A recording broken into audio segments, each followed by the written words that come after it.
Selamat petang guys. Hari ini hari Sabtu 10 hari bulan 1 2025. Berkesempatan pergi kebun. Tengok keadaan kebun, sudah hampir 1 bulan tidak pergi kebun. Kita buat api sikit-sikit di kebun, halau nyamuk. Okey, ini suasana kebun. Rumput pun sudah start panjang. Ini dia hasil kita hari ini. Dapat jantung pisang, dapat kantan, daun pandan, daun ubi. Okey. Kita punya alat-alat. Okey, potong kayu, potong rumput. Sudah kemas.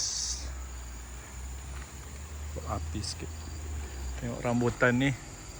Sebutu bulan tinggalkan, tidak ada sudah saki baki dia.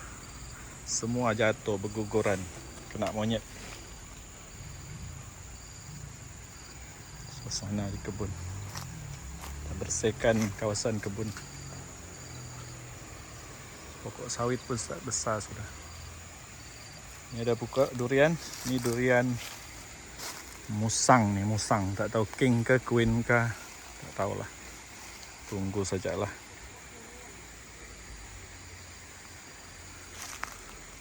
Ini jambu air. Ada lagi satu sebelah sana.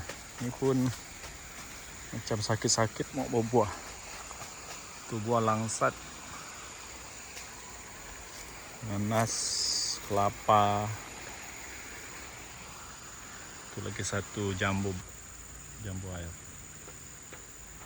Okay. Ini kawasan kebun. Kita sampai di kebun.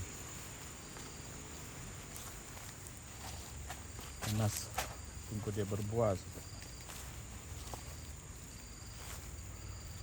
Kita pergi tengok nangka. Ini ada nangka juga. Itu buah dia ke atas. Buah nangka. Ada banyak buah dia ni. Pondok pun okey lagi. Mau kena repair sikit-sikit.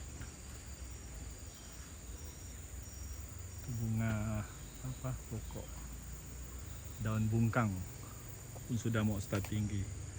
Itu pun mau potong tu. Pokok payang pun ada. Itu payang.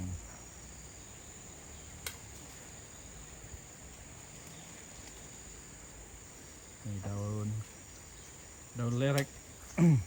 Sudah start subur dah. Buat kelupis, pakai bungkus nasi. Ini longan. Okay guys.